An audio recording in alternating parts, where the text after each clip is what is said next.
बरगाड़ी तो बाद दूसरी वड्डी गुरु ग्रंथ साहब की बेदबी की है। दूसरी वड्डी गलती उत्थे बेदबी कराई गई है, इत्थे पुलिस अंदर भेजी है। किहड़ा पुलिस वाला जिहड़ा दिल्ली च जिहदी जेब विच सिगरेट नहीं होएगी, बीड़ी नहीं होएगी, तंबाकू नहीं होएगा, इन्हां ने रखाया बाहर। ਤੁਸੀਂ ਕਹਿ ਰਹੇ ਕਿ ਆਪਾਂ ਅਦਾਲਤ ਦਾ ਰੁਖ ਕਰਾਂਗੇ, ਕਿਹੜੇ ਆਪਣੇ ਪੁਆਇੰਟ ਨੇ, ਕਿਹੜੀਆਂ ਇਤਰਾਜ਼ ਨੇ ਜਿਹੜੇ ਪੁਆਇੰਟ ਹੈਗੇ ਜੀ। ਜਿਹੜਾ ਕੈਂਡੀਡੇਟ ਖੜਾ ਹੋਇਆ ਉਹਨੂੰ ਵੋਟ ਪਾਉਣ ਦਾ ਹੱਕ ਨਹੀਂ ਮਿਲਿਆ।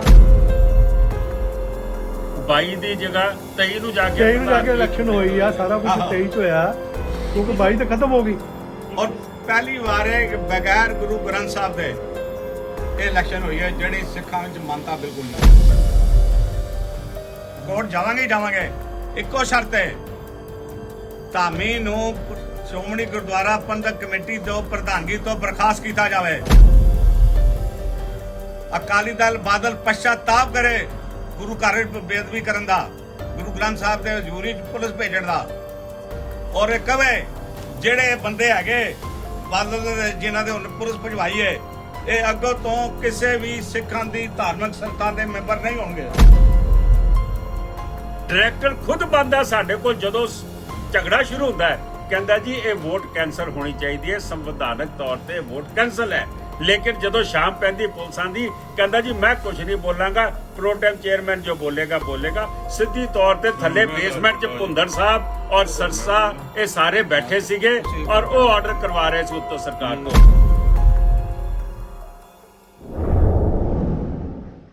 ਸ਼੍ਰੋਮਣੀ ਅਕਾਲੀ ਦਲ ਦਿੱਲੀ ਪਾਰਟੀ ਦੇ ਪ੍ਰਧਾਨ ਸਰਦਾਰ ਪਰਮਜੀਤ ਸਿੰਘ ਸਰਨਾ ਤੇ ਜਾਗੋ ਪਾਰਟੀ ਦੇ ਪ੍ਰਧਾਨ ਸਰਦਾਰ ਮਨਜੀਤ ਸਿੰਘ ਜੀਕੇ ਨੇ ਇਕੱਠ ਹੋ ਕੇ ਬੀਤੇ ਦਿਨ ਇੱਕ ਵੱਡੀ ਪ੍ਰੈਸ ਕਾਨਫਰੰਸ ਕੀਤੀ ਹੈ। ਅੱਜ ਇਹਨੂੰ ਦੱਸ ਦਈਏ ਕਿ ਇਸ ਪ੍ਰੈਸ ਕਾਨਫਰੰਸ ਦੇ ਰਾਹੀਂ ਉਹਨਾਂ ਨੇ ਸ਼੍ਰੋਮਣੀ ਅਕਾਲੀ ਦਲ ਬਾਦਲ ਪਾਰਟੀ ਤੇ ਬਹੁਤ ਵੱਡੇ ਸਵਾਲਾਂ ਨਿਸ਼ਾਨ ਸਾਧੇ ਨੇ, ਜਿਸ ਦੇ ਨਾਲ ਹੀ ਉਹਨਾਂ ਨੇ SGPC ਦੇ ਪ੍ਰਧਾਨ ਸਰਦਾਰ ਹਰਜਿੰਦਰ ਸਿੰਘ ਧਾਮੀ ਨੂੰ ਪ੍ਰਧਾਨਗੀ ਦੇ ਅਹੁਦੇ ਤੋਂ ਹਟਾਉਣ ਦੀ ਮੰਗ ਕੀਤੀ ਹੈ ਤੇ ਨਾਲ ਹੀ ਪੰਜਾਬ ਦੇ ਚੋਣਾਂ ਨੂੰ ਲੈ ਕੇ ਪੰਜਾਬ ਦੀ ਆਵਾਮ ਨੂੰ ਅਪੀਲ ਕੀਤੀ ਹੈ ਕਿ ਇਸ ਵਾਰੀ ਉਹ ਬਾਦਲ ਪਾਰਟੀ ਨੂੰ ਵੋਟ ਨਾ ਪਾਵਣ। ਆਓ ਅਸੀਂ ਸੁਣਨੇ ਆ ਕਿ ਕੁਝ ਆਖਿਆ ਗਿਆ ਇਸ ਪ੍ਰੈਸ ਕਾਨਫਰੰਸ ਦੇ ਦੌਰਾਨ ਦੋਨਾਂ ਪੱਖੋਂ। ਦਿੱਲੀ ਸਿੱਖ ਗੁਰਦੁਆਰਾ ਪ੍ਰਬੰਧਕ ਕਮੇਟੀ ਦੀ ਚੋਣ 22 ਨੂੰ ਹੋਈ, 5 ਨੂੰ ਰਿਜ਼ਲਟ ਹੈ। 5 ਸਤੰਬਰ ਦੀ ਕੋਆਪਸ਼ਨ ਦੀ ਡੇਟ ਸੀ, ਜਿਹਦੇ ਚ ਇਹਨਾਂ ਨੇ ਖਰਾਬੀ ਕਰਨੀ ਸ਼ੁਰੂ ਕੀਤੀ ਔਰ 5 ਸਤੰਬਰ ਤੋਂ ਬਾਅਦ ਜਿਸ ਤਰ੍ਹਾਂ ਸਰਸਾ ਨਾ ਪੰਜਾਬੀ ਪੜ੍ਹ ਸਕਿਆ, ਨਾ ਬਾਣੀ ਪੜ੍ਹ ਸਕਿਆ, ਨਾ ਪੰਜਾਬੀ ਲਿਖ ਸਕਿਆ, ਨਾ ਬਾਣੀ ਪੜ੍ਹ ਸਕਿਆ, ਇਹ ਫੇਲ ਹੋ ਗਿਆ। ਇਹ ਮੈਂਬਰ ਨਹੀਂ ਬਣ ਸਕਿਆ, ਚੋਣ ਕਮੇਟੀ ਵੱਲੋਂ ਨਾਮਜ਼ਦ। ਸਭ ਤੋਂ ਪਹਿਲੀ ਗੱਲ ਕਿ ਸਭ ਤੋਂ ਨਾਅਹਿਲ, ਸਭ ਤੋਂ ਵੱਡਾ ਡਕੈਤ, ਜਿਹਦੇ ਕਰੋੜਾਂ ਰੁਪਏ ਦੇ ਗਬਨ ਦੇ ਦੋਸ਼, ਜਿਸ ਤੇ ਕਈ ਮੁਕੱਦਮੇ ਚੱਲਦੇ ਪਏ ਦਿੱਲੀ ਦੇ ਵਿੱਚ, EOW ਦੇ ਨੋਟਿਸ ਨਿਕਲੇ ਹੋਏ, ਉਸ ਬੰਦੇ ਨੂੰ ਸ਼੍ਰੋਮਣੀ ਗੁਰਦੁਆਰਾ ਪ੍ਰਬੰਧਕ ਕਮੇਟੀ ਦਾ ਪ੍ਰਧਾਨ ਨਾਮਜ਼ਦ ਕਰਕੇ ਭੇਜਿਆ। ਸਭ ਤੋਂ ਪਹਿਲੀ ਗੱਲ, ਚਲੋ ਇੱਕ ਲੰਬਾ ਪ੍ਰੋਸੈਸ ਚੱਲਿਆ। ਇਸਨੇ ਇਹ ਦੇਖ ਲਿਆ ਕਿ ਮੇਰੀ ਤਾਂ ਮਿੱਟੀ ਪਲੀਤ ਹੋਣ ਵਾਲੀ ਹੈ ਤੇ BJP ਜੁਆਇਨ ਕਰ ਗਿਆ ਕਿ ਕਿਸੇ ਤਰੀਕੇ ਮੈਂ ਗ੍ਰਿਫਤਾਰ ਨਾ ਹੋ ਜਾਵਾਂ, ਕੋਈ ਨਾ। ਚਲੋ ਕਰ ਲਿਆ, ਸਾਨੂੰ ਕੋਈ ਲੈਣਾ ਦੇਣਾ ਨਹੀਂ ਹੈ ਕਿਹੜਾ ਕਿੱਥੇ ਕਰਦਾ। ਗੱਲ ਹੈਗੀ ਹੁਣ 22 ਜਨਵਰੀ ਦੀ, ਸਰਕਾਰ ਨੇ 19 ਤਰੀਕ ਨੂੰ ਨੋਟਿਸ ਕੱਢਤਾ ਕਿ 22 ਤਰੀਕ ਨੂੰ ਚੋਣ ਹੋਏਗੀ ਐਗਜ਼ੈਕਟਿਵ ਦੀ। ਅਸੀਂ ਚੋਣ ਵਿੱਚ ਆਪਣਾ ਗਏ। ਚੋਣ ਪ੍ਰਕਿਰਿਆ ਸ਼ੁਰੂ ਹੋਣ ਤੋਂ ਪਹਿਲਾਂ ਮੈਂ ਦੱਸ ਦੇਣਾ ਚਾਹੁੰਦਾ ਹਾਂ, ਅੰਦਰ ਦੀ ਗੱਲ ਤੇ ਸਰ ਮਨਜੀਤ ਸਿੰਘ ਨੂੰ ਕਹਾਂਗਾ ਤੁਹਾਨੂੰ ਦੱਸ ਦੇਣ। ਸਭ ਤੋਂ ਵੱਡੀ ਗੱਲ ਹੈਗੀ ਕਿ ਇਸ ਚੋਣ ਪ੍ਰਕਿਰਿਆ ਦੇ ਵਿੱਚ ਜੋ ਸਿੱਖਾਂ ਨਾਲ ਹੋਇਆ ਉਹ ਅੱਜ ਤੱਕ ਦੇ ਇਤਿਹਾਸ ਵਿੱਚ ਨਹੀਂ ਹੋਇਆ। ਇਸ ਤੋਂ ਪਹਿਲਾਂ ਜਿਹੜਾ ਮਹਾਰਾਜ ਦਾ ਸਥਾਨ ਹੈ ਉਹ ਸੰਨ 1717, 18 ਜਾਂ 19 ਵਿੱਚ ਮੱਸਾ ਰੰਗੜ ਗਿਆ ਸੀ ਦਰਬਾਰ ਸਾਹਿਬ 'ਚ। ਸਾਡੀ ਇਜਾਜ਼ਤ ਦੇ ਵਿੱਚ 1956 'ਚ ਭੀਮ ਸੈਨ ਸੱਚਰ ਨੇ ਪੁਲਿਸ ਭੇਜੀ ਸੀ ਪੈਰੀਫੇਰੀ ਆਫ ਦਰਬਾਰ ਸਾਹਿਬ। ਉਸ ਤੋਂ ਬਾਅਦ 1986 ਵਿੱਚ ਸਰਦਾਰ ਬਰਨਾਲਾ ਨੇ ਭੇਜੀ ਸੀ ਉਹ ਵੀ ਦਰਬਾਰ ਸਾਹਿਬ ਦੀ ਪੈਰੀਫੇਰੀ ਜੀ ਗੁੱਥੇ ਗੁਰੂ ਸਾਹਿਬ ਬਰਬਾਦ ਤੋਂ ਉੱਥੇ ਵੀ ਸੰਗਤ। ਪਰ 14 और 21 35 साल बाद दिल्ली पुलिस अपने तकरीबन बाहुबल नाल लैके रैड पुलिस बुलाई और सैकड़े बंदियां नूं उत्थे खड़ा करके लोगों नूं डराउण दी गल कीती और पुलिस तकरीबन 9:30 बजे नाल अंदर वड़ गई। पहले तो नेगोशिएशन करते रहे अंदर जाके, इस तरह कर लो, उस तरह कर लो। ਰਾਤੀ ਜੀ है जी ਰਾਤੀ सब तो पहली गल है कि सवेरे 11:30 से प्रोसेस शुरू होया ते रात के 11:15 बजे तक चोणां वोटां नहीं पईयां। मेरे ख्याल से डेमोक्रेटिक मुल्क दे विच शायद ही कोई दूसरी मिसाल मिलती होवे बई रात के नेरे च वोटां पवाईयां गईयां, कोई दूसरी मिसाल नहीं है। और सब तो वड्डी गल है कि चिट्ठी साडे कोल हैगी ਦਿਖਾ ਦਿਓ, जिहदे विच 29वें नंबर दे उत्ते ਦਿਖਾ ਦੇਣਾ ਸਾਹਮਣੇ। ਚੋਣੀ ਕਮੇਟੀ ਦੇ ਪ੍ਰਧਾਨ ਹਰਜਿੰਦਰ ਸਿੰਘ ਧਾਮੀ ਨੇ ਪੁਲਿਸ ਨੂੰ ਲਿਖ ਕੇ ਦਿੱਤਾ ਕਿ ਤੁਸੀਂ ਅੰਦਰ ਆ ਜਾਓ ਜੀ, ਤੁਸੀਂ ਅੰਦਰ ਆ ਕੇ ਇਲੈਕਸ਼ਨ ਲਾਸਟ ਬਟ 1 ਇਹ ਹਰਜਿੰਦਰ ਸਿੰਘ ਧਾਮੀ ਅਤਰੇ ਅਤਰੇ ਫੜ ਲਓ ਸਾਹਮਣੇ ਕਿਦੋਂ ਬਣਾ ਥੱਲੇ ਮੂੰਹ ਤੋਂ ਥੱਲੇ ਪ੍ਰਧਾਨ ਜੀ ਥੱਲੇ ਕਰੋ, ਮੂੰਹ ਤੋਂ ਥੱਲੇ ਇੱਧਰ ਵੀ ਗਾਣਾ 29 ਨੰਬਰ ਹੈ ਜੀ, 29 ਨੰਬਰ।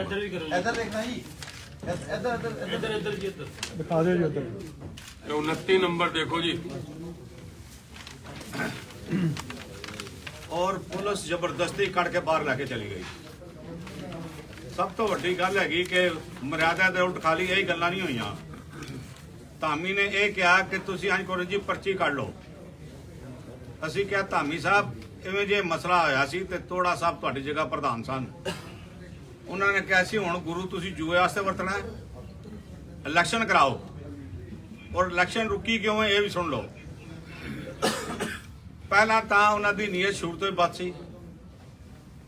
बद इस तरह सी कि जरा वो प्रो टर्म चेयरमैन बनया, अमूमन होंदा वे प्रो टर्म चेयरमैन वो बनता जो most experience person, senior most person उन्होंने बनाया जाता है। इन्होंने जड़ा हुणे ही चुन के आया सी, 3 बार चोणां हार चुका सी, इहो जिहे बंदे नूं इन्होंने प्रो टर्म चेयरमैन लाता। शुरू होने ते इसने कहा कि मैं चोण बाई शो ऑफ हैंड करानी है। डॉक्टर अंदर सी, डॉक्टर ने कहता कि चोण जिहड़ी हैगी बाई बैलेट सीक्रेट बैलेट होगी। डॉक्टर ने भी कहता भी यह बैलेट पेपर है, इहदे च सिर्फ तुसी कैंडीडेट का नाम लिखना है, कोई निशानी लानी, कुछ नहीं लाना, किसी नूं दिखाना नहीं और किसी ने वेखना नहीं। पहली एक वोट इन्हां दी कोर्ट ने जिहड़ी सी वो खत्म कर दी, स्टे लाता। पहली वोट कास्ट हुई, दूसरी वोट वड्डा भाण गया, इन्हें चुक के उसने 10,000 मैं वाट पा दी है और दसिया इस वास्ते कि उन्होंने पैसे दे के खरीदा गया सी। तो उन्हें कहा मैं वोट तो पाती है, मेरे पैसे मेरे वापस दो, बाकी मेरे पैसे दो। ये जिहड़ी गल सी सारी चलती रही।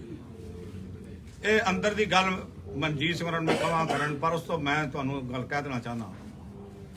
सब तो पहली गल हैगी कि श्रोमणी अकाली दल बादल दल बरगाड़ी तो बाद दूसरी वड्डी गुरु ग्रंथ साहब की बेदबी की है। दूसरी वड्डी गलती उत्थे बेदबी कराई गई है, इत्थे पुलिस अंदर भेजी है। फोटोआं साडे कोल हैगियां, हुणे दिखा देने तुहानूं। और उन्होंने सानू घसीट के मार के बाहर कढ़िया। मेरे वर्गे बंदियां नूं 5 पुलिस दे उन्होंने बाहर कढ़िया। पुलिस जुत्तियां समेत भी सी, पैरों वाण भी सी।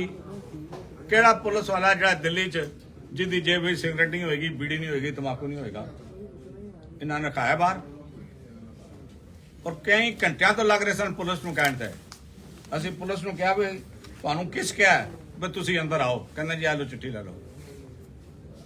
इहदे विच दिल्ली कमेटी का प्रधान भी है, सारे आ गए।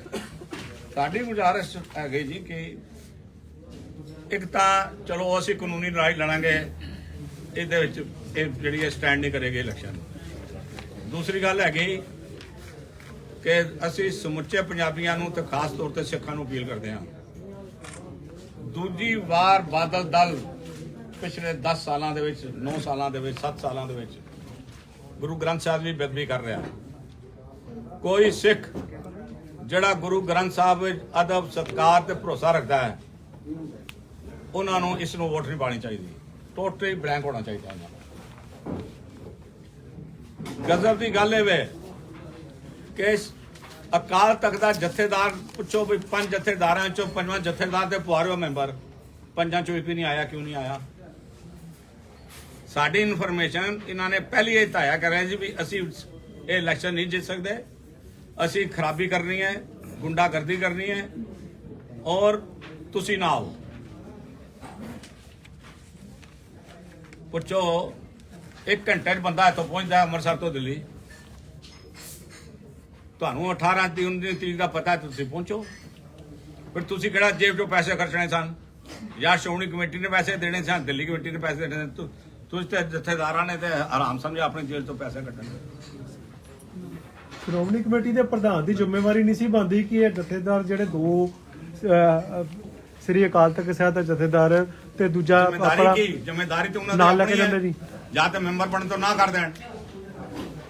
ਹੋਰ ਜਾਣਦੇ ਹੋ ਤੁਸੀਂ ਅੱਜ ਤੱਕ ਇਤਨੀ ਵੱਡੀ ਬੇਅਦਬੀ ਹੋਵੇ ਜਥੇਦਾਰ ਦੇ ਮੂੰਹ ਸੁਣਿਆ ਨੇ ਵੀ ਮੈਂ ਦੀ ਘੋਰ ਨਿੰਦਾ ਕਰਦਾ? ਤੁਸੀਂ ਅੰਮ੍ਰਿਤਸਰ ਬੈਠੇ ਹੋ ਨਾ, ਅਕਾਲ ਤਖਤ ਦੀ ਨੱਕ ਦੇ ਥੱਲੇ ਬੈਠੇ ਹੋ, ਜਥੇਦਾਰ ਦੇ ਕਮਰੇ ਦੇ ਹੇਠਾਂ ਬੈਠੇ ਹੋ। ਕਿਸੇ ਨੇ ਬਿਆਨ ਦਿੱਤਾ ਕਿ ਮੈਂ ਦਾ ਨਾਂ ਕੀ ਹੈ, ਮੈਂ ਇਸ ਘਟਨਾ ਦੀ ਸਖਤ ਸ਼ਬਦਾਂ 'ਚ ਨਿੰਦਾ ਕਰਦਾ। ਉਲਟਾ ਸਾਨੂੰ ਕਹਿੰਦਾ ਪਿਆ ਆਪਣਾ ਧਾਮੀ ਅਸੀਂ ਤੁਹਾਨੂੰ ਅਕਾਲ ਤਖਤ ਤੇ ਬੁਲਾਵਾਂਗੇ, ਜਿਹੜਾ ਬੁਲਾ ਲੈ। ਉਹ ਦਿੱਲੀ ਕਮੇਟੀ ਦੇ ਚੋਰ ਚੱਕੇ ਸਾਨੂੰ ਕਰਨ ਬੁਲਾਵਾਂਗੇ ਤੁਹਾਨੂੰ। ਮਤਲਬ ਹੁਣ ਜਿਤਨਾ ਮਰਜ਼ੀ ਕੋਈ ਕੰਮ ਕਰ ਲਵੇ, ਪਰ ਮੈਂ ਇਹ ਗੱਲ ਕਹਿ ਸਕਦਾ ਸਿੱਖ ਕੌਮ ਇਹ ਬੇਅਦਬੀ ਬਿਲਕੁਲ ਸਹਿ ਨਹੀਂ ਕਰੇਗੀ। ਭਾਈ ਸੁੱਖਾ ਸਿੰਘ ਮਹਿਤਾਬ ਸਿੰਘ ਨੇ ਤੇ ਮਸੇ ਰੰਗਣ ਦਾ ਸਿਰ ਕੱਢਿਆ ਸੀ ਨਾ। ਸਾਡੇ ਕੋਲ ਡੈਮੋਕ੍ਰੈਟਿਕ ਸਿਸਟਮ ਦੇ ਵਿੱਚ ਵੋਟਾਂ ਹੈਗੀਆਂ। ਸਾਨੂੰ ਅਗਰ ਪੰਜਾਬ 'ਚ ਘੁੰਮਣਾ ਵੀ ਪਏਗਾ ਘੁੰਮਾਂਗੇ ਔਰ ਇੱਕ ਇੱਕ ਸਿੱਖ ਨੂੰ ਜਾ ਕੇ ਬੇਨਤੀ ਕਰਾਂਗੇ ਇਹਨਾਂ ਨੂੰ ਬਾਦਲਾਂ ਨੂੰ ਵੋਟ ਨਾ ਪਾਣਾ। ਤੁਸੀਂ ਕਹਿ ਰਹੇ ਕਿ ਆਪਾਂ ਅਦਾਲਤ ਦਾ ਰੁਖ ਕਰਾਂਗੇ, ਕਿਹੜੇ ਆਪਣੇ ਕੋਲ ਪੁਆਇੰਟ ਨੇ, ਕਿਹੜੀਆਂ ਇਤਰਾਜ਼ ਨੇ? ਪੁਆਇੰਟ ਹੀ ਪੁਆਇੰਟ ਹੈਗੇ ਜੀ। ਪਹਿਲੀ ਗੱਲ ਤੇ ਹੈਗੀ ਕਿ ਪੁਆਇੰਟ ਹੀ ਪੁਆਇੰਟ, ਜਿਹੜਾ ਕੈਂਡੀਡੇਟ ਖੜਾ ਹੋਇਆ ਉਹਨੂੰ ਵੋਟ ਪਾਉਣ ਦਾ ਹੱਕ ਨਹੀਂ ਮਿਲਿਆ। ਬਾਕੀ ਤੇ ਜਾਣਦੇ ਹੋ ਤੁਸੀਂ। ਕਿਹੜੀ ਸ਼ਹਿਰ ਫਿਰ ਸਾਡੇ ਯਾਰ ਕਦੀ ਡੈਮੋਕ੍ਰੇਟਿਕ ਵਿੱਚ 50 ਬੰਦਿਆਂ ਨੇ ਵੋਟਾਂ ਪਾਣੀਆਂ, 12 ਘੰਟੇ ਵੋਟ ਹੀ ਨਾ ਪਵੇ। ਇਹ ਵੋਟ ਪ੍ਰੋਸੈਸ ਜਿਹੜੀ ਡੇਟ ਮਿੱਥੀ ਗਈ ਸੀ ਉਹਦੇ ਤੋਂ ਅਗਲੇ ਦਿਨ 'ਚ ਚਲਾ ਗਿਆ, ਕੀ ਆਟੋਮੈਟਿਕ ਕੈਂਸਲ ਨਹੀਂ ਹੋ ਜਾਂਦਾ ਜੀ ਪ੍ਰੋਸੈਸ? ਇਹ ਵੀ ਲੀਗਲ ਇਹ ਵੀ ਲੀਗਲ ਪੁਆਇੰਟ ਹੈ। ਇਹ ਵੀ ਲੀਗਲ ਪੁਆਇੰਟ ਹੈ ਕਿ ਇਹ 22 ਦੀ ਜਗ੍ਹਾ 23 ਨੂੰ ਜਾ ਕੇ ਇਲੈਕਸ਼ਨ ਹੋਈ ਆ, ਸਾਰਾ ਕੁਝ 23 'ਚ ਹੋਇਆ ਕਿਉਂਕਿ 22 ਤਾਂ ਖਤਮ ਹੋ ਗਈ। ਔਰ ਪਹਿਲੀ ਵਾਰ ਇਹ ਬਗੈਰ ਗੁਰੂ ਗ੍ਰੰਥ ਸਾਹਿਬ ਦੇ ਇਹ ਇਲੈਕਸ਼ਨ ਹੋਈ ਹੈ ਜਿਹੜੀ ਸਿੱਖਾਂ ਵਿੱਚ ਮਾਨਤਾ ਬਿਲਕੁਲ ਨਹੀਂ ਹੈ। ਇਸ ਤੋਂ ਪਹਿਲਾਂ ਜਿਹੜੀ ਇਹੋ ਜਿਹੀ ਪੋਜੀਸ਼ਨ ਹੋਈ ਹੈ ਕਿ ਇਸ ਤੋਂ ਸਾਡੀ ਤੇ ਯਾਦ ਹੈ ਦਿੱਲੀ ਤੇ ਕਦੇ ਨਹੀਂ ਹੋਈ। ਬੜੇ ਝਗੜੇ ਹੋਏ ਨੇ ਜਥੇਦਾਰ ਸਾਹਿਬ ਦੀ ਕਮੇਟੀ ਦਾ ਉਹਨਾਂ ਦਾ, ਪਰ ਇਹ ਨੌਬਤ ਅੱਜ ਤੱਕ ਨਹੀਂ ਆਈ। ਜਿਹੜਾ ਨੋਟੀਫਿਕੇਸ਼ਨ 22 ਦਾ ਹੋਇਆ ਸੀ, 22 ਨੂੰ ਤਾਂ ਇਲੈਕਸ਼ਨ ਨਹੀਂ ਹੋਈ। ਇਲੈਕਸ਼ਨ ਤਾਂ 23 ਨੂੰ ਹੋਈ, 23 ਦਾ ਤਾਂ ਕੋਈ ਨੋਟੀਫਿਕੇਸ਼ਨ ਹੀ ਨਹੀਂ ਸੀ। ਨਹੀਂ ਕੋਈ ਲੀਗਲ ਡਾਕੂਮੈਂਟ ਹੀ ਨਹੀਂ। ਇਹਨੂੰ ਤੁਸੀਂ ਕੋਰਟ 'ਚ ਚੈਲੰਜ ਕਰੋਗੇ ਜੀ ਸਰਨਾ ਸਾਹਿਬ? ਤੁਸੀਂ ਇਹਨਾਂ ਕੋਲ ਪੁੱਛ ਲਓ, ਫਿਰ ਬਾਅਦ ਮੇਰੇ ਕੋਲ ਸਵਾਲ ਪੁੱਛਣਾ ਮੈਂ ਜਵਾਬ ਦੇਵਾਂਗਾ। ਜੀ ਕਿ ਸਾਹਿਬ ਤੁਸੀਂ ਸਾਰੀ ਅੰਦਰ ਦੀ ਘਟਨਾ ਦੇਖੀ ਹੈ, ਪਹਿਲਾਂ ਤੋਂ ਕੋਈ ਗੱਲ ਨਹੀਂ ਚੁੱਕ ਲੈਣੀ ਆਵਾਜ਼ ਜੀ ਸਾਹਿਬ। ਤੁਸੀਂ ਸਾਰੀ ਅੰਦਰ ਦੀ ਘਟਨਾ ਵੇਖੀ ਹੈ, ਗੁਰੂ ਗ੍ਰੰਥ ਸਾਹਿਬ ਦੀ ਹਜ਼ੂਰੀ ਦੇ ਵਿੱਚ ਤਖਤਾਂ ਦੇ ਜਥੇਦਾਰ ਜਿਹੜੀ ਨੁਮਾਇੰਦਗੀ ਕਰਦੇ ਨੇ, ਕਿਉਂਕਿ ਵੋਟ ਭਾਵੇਂ ਮੈਂਬਰ ਵਜੋਂ ਸ਼ਾਮਲ ਕੀਤਾ ਜਾਂਦਾ ਪਰ ਵੋਟ ਪਾਉਣ ਦਾ ਉਹਨਾਂ ਕੋਲ ਅਧਿਕਾਰ ਨਹੀਂ ਹੁੰਦਾ। ਸ਼ਾਮਲ ਇਸੇ ਲਈ ਕੀਤਾ ਜਾਂਦਾ ਕਿ ਮਰਿਆਦਾ ਦੇ ਵਿੱਚ ਸਾਰਾ ਕੰਮ ਹੋਵੇ। ਮਰਿਆਦਾ ਦੀਆਂ ਉਲੰਘਣਾ ਹੋਈਆਂ ਗੁਰੂ ਗ੍ਰੰਥ ਸਾਹਿਬ ਦੇ ਪਾਤਸ਼ਾਹ ਦੇ ਹਜ਼ੂਰੀ। ਤੁਸੀਂ ਉਹਨੇ ਮੈਂਬਰ ਨਹੀਂ ਸੀ ਜਿੰਨੇ ਵੀਡੀਓ ਦੇ ਵਿੱਚ ਪੁਲਿਸ ਮੁਲਾਜ਼ਮ ਉੱਥੇ ਨਜ਼ਰ ਆ ਰਹੇ ਨੇ। ਧੱਕਾ ਹੋਇਆ, ਤੁਸੀਂ ਕਹਿ ਰਹੇ ਕਿ ਸਾਨੂੰ ਬਾਹਰ ਕੱਢਿਆ ਗਿਆ। ਹੁਣ ਕੀ ਰੋਕੇਗਾ?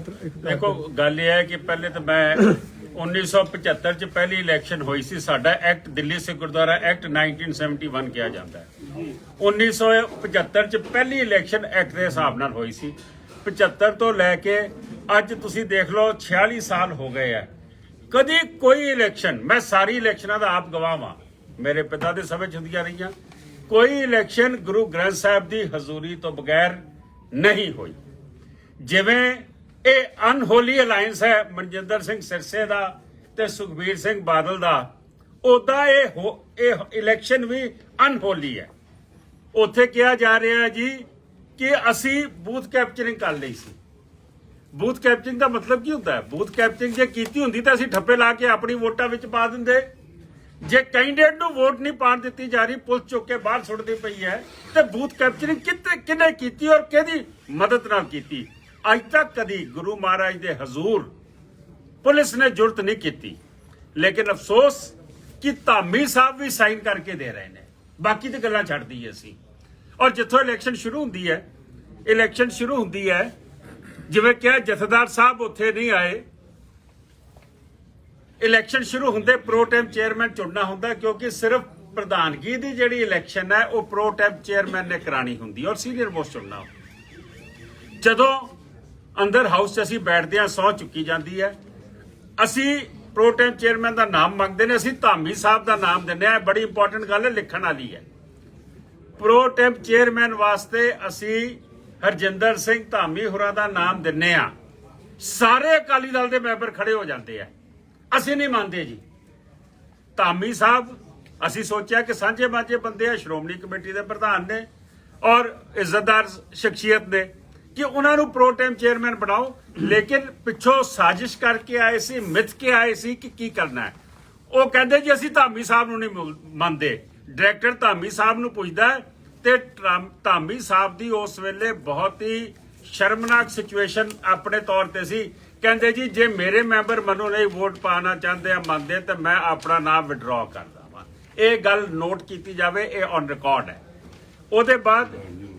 ਉਹਦੇ ਬਾਅਦ ਇਲੈਕਸ਼ਨ ਜਦੋਂ ਸ਼ੁਰੂ ਹੁੰਦੀ ਹੈ ਤੇ ਇਲੈਕਸ਼ਨ ਦੇ ਵਿੱਚ ਪਹਿਲੀ ਵੋਟ ਪੈ ਜਾਂਦੀ ਹੈ, ਠੀਕ, ਦੂਜੀ ਵੋਟ ਪਾਣ ਆਂਦਾ ਤੇ ਉਸ ਤੋਂ ਪਹਿਲੇ ਪ੍ਰੋ ਟਾਈਮ ਚੇਅਰਮੈਨ ਕਹਿੰਦਾ ਹੈ ਜੀ ਕਿ ਸੀਕ੍ਰੇਟ ਵੋਟਿੰਗ ਹੋਏਗੀ, ਜੇ ਕਿਸੇ ਨੇ ਆ ਕੇ ਵੋਟ ਦਿਖਾਈ ਤੇ ਮੈਂ ਉਹ ਵੋਟ ਕੈਨਸਲ ਕਰਾਂਗਾ। ਔਰ ਸਾਡਾ ਐਕਟ ਵੀ ਕਹਿੰਦਾ।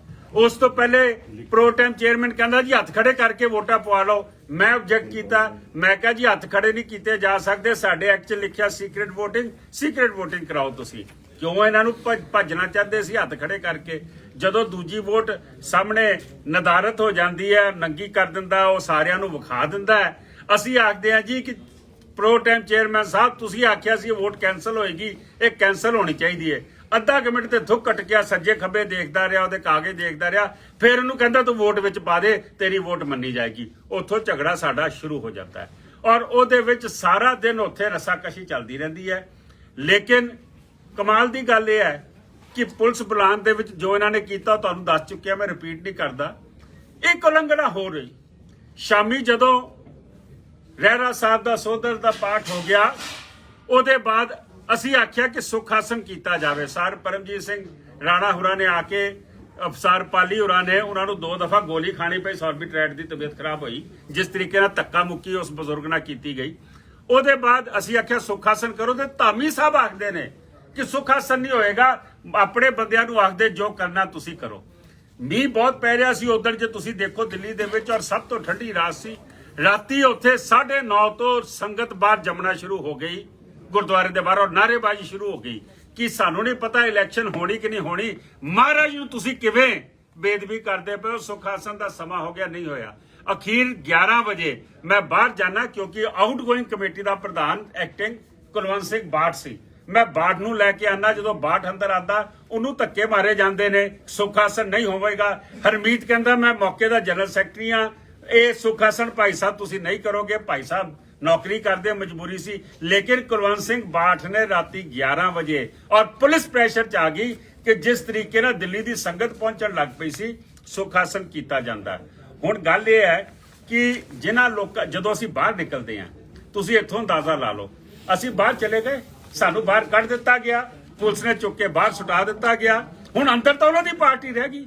ਉਹਨਾਂ ਦੀ ਪਾਰਟੀ ਦੇ ਵਿੱਚੋਂ ਆਪਸ ਦੇ ਵਿੱਚ ਇਲੈਕਸ਼ਨਾਂ ਹੋਈਆਂ ਨੇ, ਪੋਸਟਾਂ ਵਾਸਤੇ ਲੋਕੀ ਖੜੇ ਹੋਏ ਨੇ, ਔਰ ਆਪਸ 'ਚ ਵੋਟਾਂ ਪਈਆਂ, ਵੋਟਾਂ ਪੈ ਕੇ ਫੈਸਲਾ ਹੋਇਆ। ਇਹ ਸਿੱਧੀ ਗੱਲ ਸੀ ਕਿ ਉਹਨਾਂ ਨੂੰ ਪਤਾ ਸੀਗਾ ਕਿ ਜੇ ਪ੍ਰਧਾਨਗੀ ਦੀ ਵੋਟਾਂ ਪੈ ਜਾਣ ਤੇ ਹਰਮੀਤ ਸਿੰਘ ਪ੍ਰਧਾਨ ਨਹੀਂ ਬਣੇਗਾ, ਪਰਮਜੀਤ ਸਿੰਘ ਸਰਨਾ ਪ੍ਰਧਾਨ ਬਣੇਗਾ। ਉਹ ਕਾਰਨ ਸੀ। ਅੱਛਾ, ਫਿਰ ਪ੍ਰੋ ਟਾਈਮ ਚੇਅਰਮੈਨ ਇੱਕ ਹੋਰ ਅਨਾਉਂਸਮੈਂਟ ਕਰਦਾ ਜਦੋਂ ਝਗੜਾ ਚੱਲ ਰਿਹਾ ਸੀ, ਕਹਿੰਦਾ ਵੋਟਾਂ ਤੇ ਅਗਲੀਆਂ ਪੈਣਗੀਆਂ, ਹੁਣ ਮੈਂ ਕਵਾਂਗਾ ਜਿਹੜਾ ਵੀ ਵੋਟ ਪਾ ਕੇ ਆਵੇ ਉਹ ਮੈਨੂੰ ਚੈੱਕ ਕਰਾ ਸਕਦਾ ਹੈ, ਮੈਨੂੰ ਦਿਖਾਏ ਉਹਨੇ ਕਿੱਦਾਂ ਲਿਖਿਆ ਨਾਮ, ਕਿਹੜੀ ਜਗ੍ਹਾ ਲਿਖਿਆ। ਹੁਣ ਇਸ ਤੋਂ ਬਾਅਦ ਇਲੈਕਸ਼ਨ ਦੀ ਮਰਿਆਦਾ ਹੀ ਕੀ ਰਹਿ ਗਈ ਸੀਗੀ, ਉਹਦੀ ਸੀਕ੍ਰੇਸੀ ਕੀ ਰਹਿ ਗਈ ਸੀ। ਉਹਦਾ ਐਕਟ ਕੀ ਰਹਿ ਗਿਆ ਸੀਗਾ। ਸੋ ਮੈਂ ਸਮਝਦਾ ਇਹ ਸਾਰੀ ਚੀਜ਼ਾਂ ਦੀ ਧੱਜੀਆਂ ਉਡਾਈਆਂ ਗਈਆਂ। ਅੱਜ ਅਸੀਂ ਪੰਜਾਬ ਦੇ ਵਿੱਚ ਆਏ ਆ। ਪੰਜਾਬ ਦੇ ਵਿੱਚ ਅੰਮ੍ਰਿਤਸਰ ਸਿੱਖੀ ਦਾ ਮੈਂ ਸਮਝਦਾ ਘਰ ਹੈ। ਉੱਥੇ ਅਸੀਂ ਸੰਗਤ ਨੂੰ ਦੱਸਣ ਆਏ ਆ, ਲੋਕਾਂ ਨੂੰ ਦੱਸਣ ਆਏ ਆ ਕਿ ਮਿਹਰਬਾਨੀ ਕਰਕੇ ਇਹ ਬਾਦਲ ਪਰਿਵਾਰ ਨੇ ਜੋ ਪਿਛਲੇ ਦਿਨਾਂ 'ਚ ਕੀਤਾ ਉਹ ਤੇ ਕੀਤਾ ਹੀ ਕੀਤਾ, ਜੋ ਅੱਜ ਕੀਤਾ ਦਿੱਲੀ ਦੇ ਵਿੱਚ ਉਹ ਤੁਹਾਡੇ ਸਾਹਮਣੇ ਅਸੀਂ ਸਾਰਾ ਕੁਝ ਨਸ਼ਰ ਕਰਨ ਆਏ ਆ ਕਿ ਜਦੋਂ ਇਹ ਵੋਟਾਂ ਮੰਗਣ ਆਣ ਵੈਸੇ ਹੀ ਇਹਨਾਂ ਨੂੰ ਪਿੰਡਾਂ 'ਚ ਨਹੀਂ ਵੜਨ ਦਿੱਤਾ ਜਾ ਰਿਹਾ ਜੋ ਦੇਖ ਰਹੇ ਆ। ਲੇਕਿਨ ਇਹ ਸਵਾਲ ਵੀ ਜ਼ਰੂਰ ਪੁੱਛਣਾ ਕਿ ਪੁਲਿਸ ਕਿਸੇ ਨੇ ਗੁਰੂ ਮਹਾਰਾਜ ਦੇ ਹਜ਼ੂਰ 9ਵੇਂ ਪਾਤਸ਼ਾਹ ਦੇ ਸ਼ਹੀਦੀ ਸਥਾਨ ਦੇ ਉੱਤੇ ਕਦੀ ਕਿਸੇ ਨੇ ਵੜਨ ਨਹੀਂ ਦਿੱਤੀ ਸੀਗੀ। ਇਹ ਪੁਲਿਸ ਕਿਉਂ ਅੰਦਰ ਵੜੀ, ਕਿਵੇਂ ਵੜੀ, ਔਰ ਤੁਹਾਡੀ ਇਹ ਇਲੈਕਸ਼ਨ ਜਿਹੜੀ ਜਿੱਤਣੀ ਐਡੀ ਜ਼ਰੂਰੀ ਸੀ ਕਿ ਤੁਸੀਂ ਗੁਰੂ ਦਾ ਮਾਣ ਨਹੀਂ ਰੱਖਿਆ, ਗੁਰੂ ਦੀ ਮਰਿਆਦਾ ਨਹੀਂ ਰੱਖੀ। ਇਹ ਸਾਡੀਆਂ ਜੀ ਕਿ ਗੱਲਾਂ। ਸਾਹਿਬ ਇਲੈਕਸ਼ਨ ਪ੍ਰੋਸੈਸ ਹੋਣ ਤੋਂ ਪਹਿਲਾਂ ਅਰਦਾਸ ਹੋਈ ਸੀ। ਹਾਂਜੀ, ਕੀ ਅਰਦਾਸ ਹੋਈ ਸੀ? ਉੱਥੇ ਆਗਿਆ ਲਈ ਗਈ ਸੀ ਗੁਰੂ ਸਾਹਿਬ ਕੋਲੋਂ? ਆਗਿਆ ਲੈ ਕੇ ਕਿ ਆਪਸ ਦੇ ਵਿੱਚ ਪ੍ਰੇਮ ਪਿਆਰ ਦੇ ਨਾਲ ਇਹ ਸਾਰੀ ਇਲੈਕਸ਼ਨ ਹੋਣੀ ਤੇ ਫਿਰ ਚਾਹੀਦੀ ਹੈ। ਸ਼ੁਕਰਾਨਾ ਕਿੰਨੇ ਕਰਨਾ ਸੀ? ਸ਼ੁਕਰਾਨਾ ਉਹ ਤਾਂ ਸੁਖਾਸਨ ਹੀ ਨਹੀਂ ਕਰਨ ਦੇ। ਅਰਦਾਸ ਤਾਂ ਹੋਣੀ ਸੀ ਨਾ ਜਦੋਂ ਅਸੀਂ ਵੀ ਇਲੈਕਸ਼ਨ ਦੇਖਦੇ ਆ, ਐਜੀਪੀਸੀ ਦੀਆਂ ਇਲੈਕਸ਼ਨਾਂ ਹੁੰਦੀਆਂ ਨੇ, ਪਹਿਲਾਂ ਇਲੈਕਸ਼ਨ ਹੁੰਦੀ ਆ ਜੀ। ਜਵਾਬ ਇਹ ਹੈਗਾ ਅਮਰਪਾਲ ਜੀ ਕਿ ਅਰਦਾਸ ਹੀ ਨਹੀਂ ਹੋਈ। ਉਸ ਤੋਂ ਬਾਅਦ ਅਰਦਾਸ ਕਿਸੇ ਅੱਗੇ ਕਰਨਾ? ਕੰਪਲੀਸ਼ਨ ਹੋਏ ਨਾ, ਪ੍ਰਧਾਨਗੀ ਦੀ ਚੋਣ, ਦੂਜੀ ਚੋਣ ਹੋਵੇ ਤੇ ਅਰਦਾਸ ਹੋਣੀ ਗੁਰੂ ਹੈ ਹੀ ਨਹੀਂ। ਸਿਸਟਮ ਹੁੰਦਾ ਨਾ ਜੀ। ਬਗੈਰ ਉਸਦੇ ਉਹਨਾਂ ਨੇ ਬਗੈਰ ਗੁਰੂ ਉਸਦੇ ਘਰ ਉਹਨਾਂ ਦੇ ਨੇ ਪ੍ਰਬੰਧਾਂ ਦਾ ਸਰਨਾ ਸਾਹਿਬ ਇਹ ਮਾਮਲਾ ਅਕਾਲ ਤਖਤ ਸਾਹਿਬ ਤੇ ਲੈ ਕੇ ਜਾਓਗੇ? ਬਿਲਕੁਲ ਨਹੀਂ ਲੈ ਕੇ ਜਾਵਾਂਗੇ। ਅੱਗੇ ਕਿਹੜਾ ਅਸੀਂ ਉਸਦਾ ਨਾਂ ਕੀ ਅਕਾਲ ਤਖਤ ਜਾ ਕੇ ਲੈ ਲੈਂਦੇ ਸਰਨਾ ਸਾਹਿਬ ਬੜੀ ਵਾਰੀ ਅਕਾਲ ਤਖਤ ਸਾਹਿਬ ਤੇ ਮਾਮਲੇ ਆਏ ਨੇ, ਤੁਸੀਂ ਕੋਰਟ 'ਚ ਗਏ ਹੁੰਦੇ ਹੋ, ਬਾਅਦ ਚੋਂ ਅਕਾਲ ਤਖਤ ਸਾਹਿਬ ਤੁਹਾਨੂੰ ਝੂਠਿਆਂ ਠਹਿਰਾ ਕੇ ਕੋਈ ਮਾਮਲਾ ਵਾਪਸ ਲੈਣ ਲਈ ਮਜਬੂਰ ਕਰ ਦਿੰਦਾ। ਕੀ ਹੁਣ ਇਹ ਵੀ ਮਾਮਲਾ ਵਾਪਸ ਲੈ ਲਿਆ ਜਾਏਗਾ ਜੇ ਅਕਾਲ ਤਖਤ ਨਾ ਕਹੇਗਾ? ਔਰ ਨਹੀਂ ਲਵਾਂਗੇ। ਕੋਰਟ 'ਚ ਜਾਓਗੇ?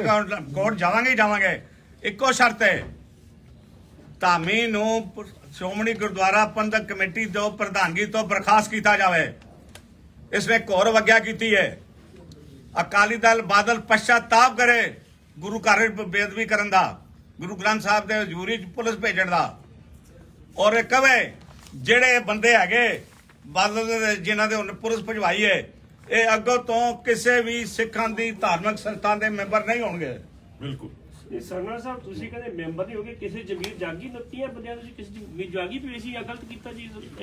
ਦੇਖੋ ਗੱਲ ਹੈਗੀ ਪੱਟੀ ਜੀ, ਤੁਸੀਂ ਗੱਲਾਂ ਕਰਦੇ ਪਿਓ, ਇਹ ਹੈ ਹੀ ਬੇਜ਼ਮੀਰ ਹੈ। ਜਿਹੜੇ ਬਾਦਲ ਦੀ ਟਿਕਟ ਤੋਂ ਲੜਨ ਗਏ ਕਰਨ ਗਏ ਗੁਰੂ ਘਰ ਵਿੱਚ ਪੁਲਿਸ ਭੇਜਣਗੇ ਉਹਨਾਂ ਦੀ ਜ਼ਮੀਰ ਦੀ ਗੱਲ ਕਰਦੇ ਪਿਓ।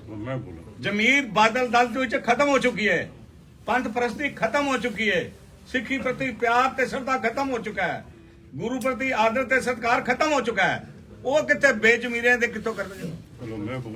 ਸਰਨਾ ਸਾਹਿਬ ਹੋਰ ਕੋਈ ਪੁੱਛਣਾ ਦੱਸੋ। ਸਰਨਾ ਸਾਹਿਬ ਇੱਧਰ। ਸਰਨਾ ਸਾਹਿਬ ਪੁਲਿਸ ਨੇ ਬਾਦਲ ਵਿਰੁੱਧ ਦਾ ਸਾਥ ਕਿਉਂ ਦਿੱਤਾ? ਕਿ ਉਹ ਜਿਹੜੀ ਅਥਾਰਟੀ ਉੱਥੇ ਕਰਾ ਰਹੀ ਜਿਹਦੇ ਅੰਡਰ ਹੋਈ ਇਲੈਕਸ਼ਨ, ਉਹ ਤੁਹਾਡਾ ਸਵਾਲ ਬੜਾ ਵਧੀਆ। ਅਜਿਹਾ ਕਿਉਂ ਹੋਣ ਦਿੱਤਾ? ਤੁਹਾਡਾ ਸਵਾਲ ਬੜਾ ਵਧੀਆ, ਹੁਣ ਸੁਣ ਲਓ। ਸਾਨੂੰ ਡਾਇਰੈਕਟਰ ਦੇ ਕਾਫੀ ਦੇਰ ਤੋਂ ਬਾਅਦ 4-5 ਵਜੇ ਨਾਲ ਮੈਂ ਡਾਇਰੈਕਟਰ ਦੇ ਕਮਰੇ 'ਚ ਗਿਆ ਸੀ। ਮੈਂ ਕਿਹਾ ਡਾਇਰੈਕਟਰ ਸਾਹਿਬ ਪ੍ਰੋ ਟਰਮ ਚੇਅਰਮੈਨ ਹੋਵੇ ਪਰ ਇਹ ਤੁਹਾਡੀ ਨਿਗਹਿਬਾਨੀ ਵਿੱਚ ਅੰਡਰ ਯੋਰ ਸੁਪਰਵੀਜ਼ਨ ਇਲੈਕਸ਼ਨ ਹੋਣੀ ਚਾਹੀਦੀ ਹੈ। ਕਹਿੰਦਾ ਜੀ ਮੈਂ ਤਾਂ ਅੰਦਰ ਨਹੀਂ ਜਾਣਾ ਔਰ ਮੈਂ ਨਹੀਂ ਜਾ ਸਕਦਾ। ਮੈਂ ਕਿਹਾ ਦੇਖ ਭਾਈ ਤੂੰ ਪੜ੍ਹਿਆ ਲਿਖਿਆ ਜ਼ਰੂਰ ਹੋਏਗਾ ਪਰ ਐਕਸਪੀਰੀਅੰਸ ਮੈਨੂੰ ਤੇਰੇ ਨਾਲ ਬਹੁਤ ਜ਼ਿਆਦਾ ਹੈ। ਇਹ ਪਹਿਲੀ ਵਾਰ ਹੈ ਕਿ ਗੁਰਦੁਆਰਾ ਡਾਇਰੈਕਟਰ ਆਪ ਜਾਂ ਉਸਦਾ ਨਾਮਨੀ ਜਿਹੜੀ ਅੰਦਰ ਚੋਣ ਹੋ ਰਹੀ ਹੈ ਉਹਦੇ ਵਿੱਚ ਹਾਜ਼ਰ ਨਹੀਂ ਹੈ। ਇਹ ਅੰਡਰ ਯੋਰ ਸੁਪਰਵੀਜ਼ਨ ਚੋਣ ਹੁੰਦੀ ਹੈ ਪਰ ਤੁਸੀਂ ਨਹੀਂ। ਕਹਿੰਦਾ ਜੀ ਮੈਂ ਕੀ ਕਰਾਂ ਜੀ, ਮੈਨੂੰ ਤੋਂ ਆਰਡਰ ਹੈਗਾ। ਜਦ ਉੱਤੋਂ ਆਰਡਰ ਹੋ ਗਿਆ, ਉੱਤੋਂ ਆਰਡਰ ਕਿਹਦਾ ਹੋਇਆ? ਦੋ ਹੈਗੇ, ਇੱਕ ਤੇ ਆਪ ਦੀ ਸਰਕਾਰ ਹੈ ਉਸ ਆਰਡਰ ਕੀਤਾ ਹੈ, ਇੱਕ LG ਹੈ ਉਸ ਆਰਡਰ ਕੀਤਾ ਹੈ। ਹੁਣ ਡਾਇਰੈਕਟਰ ਦੱਸੇ ਤੈਨੂੰ ਸਰਕਾਰ ਨੇ ਆਪ ਦੀ ਸਰਕਾਰ ਨੇ ਆਰਡਰ ਕੀਤਾ ਕਿ LG ਨੇ ਆਰਡਰ ਕੀਤਾ? ਇਹ ਉਹ ਦੱਸੇ। ਚੇਅਰਮੈਨ ਮੇਰੀ ਸਮਝ ਦੇ ਮੁਤਾਬਕ ਤੇ ਚੇਅਰਮੈਨ ਇਸ ਲਈ ਲਗਾਇਆ ਜਾਂਦਾ ਕਿਹਦੀ ਸ਼ਹਿਰ ਨਾ ਹੋਇਆ ਸਾਰਾ? ਕਿਤੇ ਨਾ ਕਿਤੇ ਸਰਸੇ ਦਾ ਰੋਲ ਵੀ ਹੈ। ਕਿ ਡਾਇਰੈਕਟ ਸਰਸਾ ਕਮਾਲ ਕਰਦੇ ਹੋਏ, ਸਰਸਾ ਭੁੰਦੜ ਉਹ ਖੂੰਦੜ ਸਾਰੇ ਉੱਥੇ ਬੈਠੇ ਹੋਏ ਸੀ। 200 ਬੰਦੇ ਬਦਮਾਸ਼ ਲੈ ਕੇ ਉਸਕੋ ਪੁੱਛਦੇ ਰਹੇ ਸਨ। ਇਹਨਾਂ ਦਾ ਅਲਾਈਅੰਸ ਬਾਦਲ ਗਰੁੱਪ ਦਾ ਆਪ ਨਾਲ ਆ ਜਾਂ ਬੀਜੇਪੀ ਨਾਲ ਆ? ਮਤਲਬ ਉਹ ਕਿਹੜੀ ਅਲਾਈਅੰਸ ਨਾਲ? ਇਸ ਤਰ੍ਹਾਂ ਇਹਦਾ ਸਵਾਲ, ਇਹਦਾ ਜਵਾਬ ਇਹ ਹੈ ਕਿ ਹੁਣ ਇਲੈਕਸ਼ਨਾਂ ਚੱਲ ਰਹੀਆਂ ਨੇ, ਜਿਹੜੇ ਦਿੱਲੀ ਕਮੇਟੀ ਦੇ ਮੈਂਬਰ ਇਹ ਚੈੱਕ ਕਰ ਲਿਓ ਕਿ ਉਹ ਅਕਾਲੀ ਦਲ ਦੀ ਸਪੋਰਟ ਵਾਸਤੇ ਆ ਰਹੇ ਨੇ ਜਾਂ ਬੀਜੇਪੀ ਦੀ ਸਪੋਰਟ ਵਾਸਤੇ ਆ ਰਹੇ ਨੇ ਜਾਂ ਆਪ ਦੀ ਸਪੋਰਟ ਵਾਸਤੇ ਆ ਰਹੇ, ਦਾ ਜਵਾਬ ਤੁਹਾਨੂੰ ਮਿਲ ਜਾਏਗਾ। ਡਾਇਰੈਕਟਰ ਖੁਦ ਬੰਦਾ ਸਾਡੇ ਕੋਲ ਜਦੋਂ ਝਗੜਾ ਸ਼ੁਰੂ ਹੁੰਦਾ ਹੈ ਕਹਿੰਦਾ ਜੀ ਇਹ ਵੋਟ ਕੈਂਸਲ ਹੋਣੀ ਚਾਹੀਦੀ ਹੈ, ਸੰਵਿਧਾਨਕ ਤੌਰ ਤੇ ਵੋਟ ਕੈਂਸਲ ਹੈ। ਲੇਕਿਨ ਜਦੋਂ ਸ਼ਾਮ ਪੈਂਦੀ ਪੁਲਿਸਾਂ ਦੀ ਕਹਿੰਦਾ ਜੀ ਮੈਂ ਕੁਝ ਨਹੀਂ ਬੋਲਾਂਗਾ, ਪ੍ਰੋ ਟੈਮ ਚੇਅਰਮੈਨ ਜੋ ਬੋਲੇਗਾ ਬੋਲੇਗਾ। ਸਿੱਧੀ ਤੌਰ ਤੇ ਥੱਲੇ ਬੇਸਮੈਂਟ 'ਚ ਭੁੰਦਰ ਸਾਹਿਬ ਔਰ ਸਰਸਾ ਇਹ ਸਾਰੇ ਬੈਠੇ ਸੀਗੇ ਔਰ ਉਹ ਆਰਡਰ ਕਰਵਾ ਰਹੇ ਸੀ ਉੱਤਰ ਸਰਕਾਰ ਤੋਂ। 2 ਮਿੰਟ ਤਰਵਿੰਦਰ ਸਿੰਘ ਬਰਵਾ ਬੋਲਣਾ ਕਿ ਚਾਹੁੰਦੇ ਸਾਹਿਬ ਪ੍ਰੋ ਟਾਈਮ ਚੇਅਰਮੈਨ ਇਸ ਲਈ ਲਗਾਇਆ ਜਾਂਦਾ ਕਿਉਂਕਿ ਉਹ ਅੰਮ੍ਰਿਤਧਾਰੀ ਸਿੱਖ ਹੁੰਦਾ। ਹਾਂਜੀ, ਜਿਹੜਾ ਡਾਇਰੈਕਟਰ ਹੁੰਦਾ ਕੋਈ ਜ਼ਰੂਰੀ ਨਹੀਂ ਅੰਮ੍ਰਿਤਧਾਰੀ ਸਿੱਖ ਹੋਵੇ, ਕਿਉਂਕਿ ਗੁਰੂ ਸਾਹਿਬ ਦੀ ਹਜ਼ੂਰੀ ਚ ਹੋਣਾ, ਇਸ ਲਈ ਪ੍ਰੋ ਟਾਈਮ ਚੇਅਰਮੈਨ ਦੀ ਚੋਣ ਕੀਤੀ ਜਾਂਦੀ ਹੈ ਕਿਉਂਕਿ ਇੱਥੇ ਨਹੀਂ ਉਹ ਨਹੀਂ ਹੈਗਾ, ਸਿੱਖ ਹੋਵੇ ਵੀ ਅੰਮ੍ਰਿਤਧਾਰੀ ਹੋਵੇ ਵੀ ਤਾਂ ਵੀ ਪ੍ਰੋ ਟਾਈਮ ਉਹ ਚੇਅਰਮੈਨ ਇੱਥੇ ਪਹਿਲਾਂ But under ਸੰਵਿਧਾਨ ਦੇ his ਮੁਤਾਬਕ ਹੋ supervision। ਚੁੱਕਾ ਨਾ ਜੀ। ਹਾਂਜੀ, ਇਹ ਨਹੀਂ ਉਹ ਕਮਰੇ ਬਾਹਰ ਬੈਠ ਗਿਆ। ਸੁਪਰਵਿਜ਼ਨ ਇਹ ਡਾਇਰੈਕਟਰ ਪਹਿਲੀ ਵਾਰ ਚੋਣ ਡਾਇਰੈਕਟਰ ਦੀ ਰਹਿਣੀ 8 ਇਲੈਕਸ਼ਨਾਂ ਮੇਰੇ ਸਾਹਮਣੇ ਹੋਈਆਂ, ਇੱਕ ਵਾਰ ਵੀ ਡਾਕਟਰ ਬਾਹਰ ਨਹੀਂ ਗਿਆ।